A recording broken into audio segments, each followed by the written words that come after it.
libéral et ancien sénateur, Franco Seminara se fait le relais de vos préoccupations à la Chambre des représentants. Aujourd'hui, plus que jamais, c'est vous qu'il veut mettre en lumière. Chef d'entreprise, demandeur d'emploi, citoyen lambda, vous avez quelque chose à dire, vous voulez vous faire entendre? Franco Seminara vient à votre rencontre, il vous tend le micro. Pour le 3e épisode de Franco vous tend le micro, nous avons plongé au cœur de Mons-Borinage avec Nicolas Bevilacqua.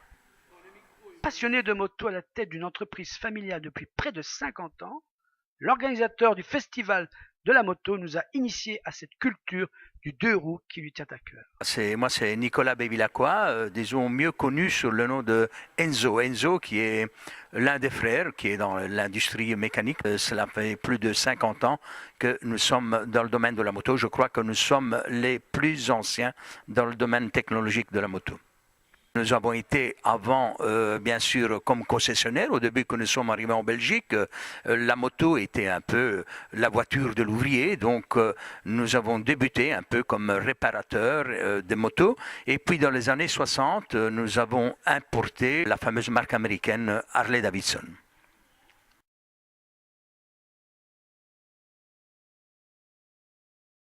Des motards, il y en a toujours eu, effectivement, mais avec la crise actuellement, bien sûr, le secteur subit une crise assez violente, mais ici, la marque que nous représentons est une marque légendaire, est une marque de rêve, est une marque passionnée et dont on ne fait pas que vendre, mais nous organisons des sorties, nous organisons des voyages.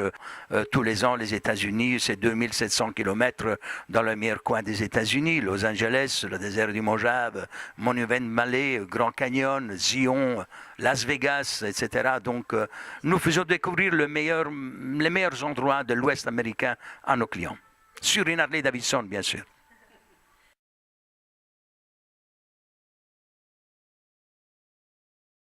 C'est la liberté en soi-même, mais c'est aussi une façon qu'un être humain peut se dépasser, parce que conduire un deux roues, c'est pas conduire un quatre roues. Donc réussir à dominer un deux roues et réussir à, disons, à maintenir et à maîtriser ses chevaux sur deux roues est une performance, et je crois que chacun en a une fierté, et c'est de là qu'en sort une très grosse solidarité entre motards, parce que je pense que nous affrontons chaque jour un danger, mais consciemment.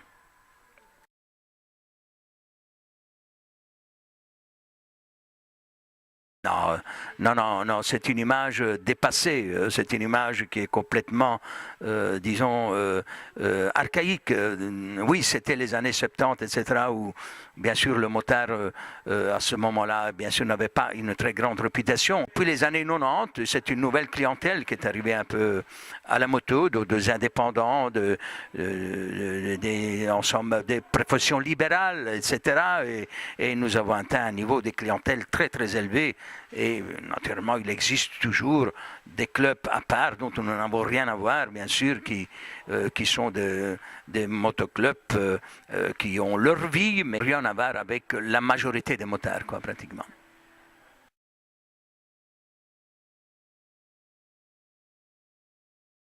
Les gros dangers en deux roues, naturellement, c'est non seulement le nombre de voitures, bien sûr, énorme, dont il faut apprendre à faire du gymkhana, il faut apprendre un peu à jongler, à anticiper, et puis naturellement, quand on voit un peu tous ces trous, ces nids de poules, etc., quand on organise une balade, j'envoie toujours une équipe pour pouvoir voir un peu, constater pour qu'on n'ait pas d'accident, c'est grave, pratiquement dans ce sens-là.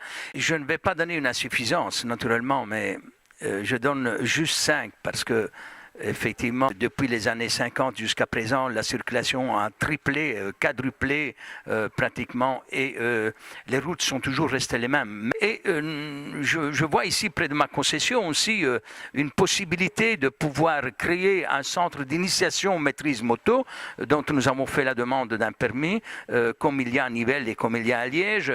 Et je pense que ces centres d'initiative et maîtrise moto sont très, très importants aujourd'hui, parce que nous devons apprendre les motards à savoir freiner, à savoir anticiper, à savoir, disons, éviter les obstacles. Et avec des professionnels, je pense que si on réussit un peu à créer ce centre d'initiation et de maîtrise, avec l'état de route actuel, nous pouvons limiter les dégâts.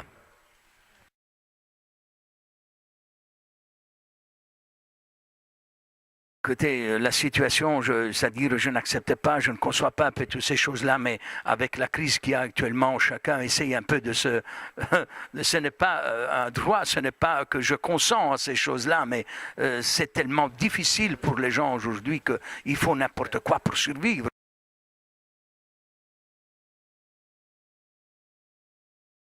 Bien sûr, le monde change d'une façon aussi rapide que l'Église ne peut pas rester aussi archaïque, aussi ferme, aussi, je dirais même reculé qu'il ne le fait à présent. Je crois qu'il doit avoir une ouverture beaucoup plus importante, revoir les choses beaucoup autrement parce que le monde souffre beaucoup et je crois que notre pape a très bien compris qu'il faut des gens efficaces si on veut suivre la mondialisation, si on veut suivre l'évolution. Je pense que la meilleure solution, ce sont des saints qui ont compris qu'ils n'ont plus tous les moyens 100% pour faire face à cette délicate situation aujourd'hui et qu'ils préfèrent peut-être avoir quelqu'un de plus jeune qui puisse savoir prendre leurs responsabilités et changer un peu les vues de l'Église.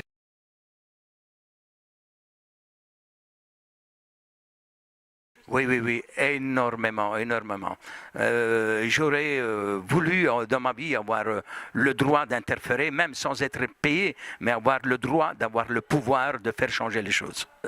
Je pense que M. Franco Saminera est un citoyen de base qui comprend les choses peut-être mieux que quiconque, mieux que celui qui sort d'une université et qui ne voit que des chiffres et qui ne voit que des statistiques, etc.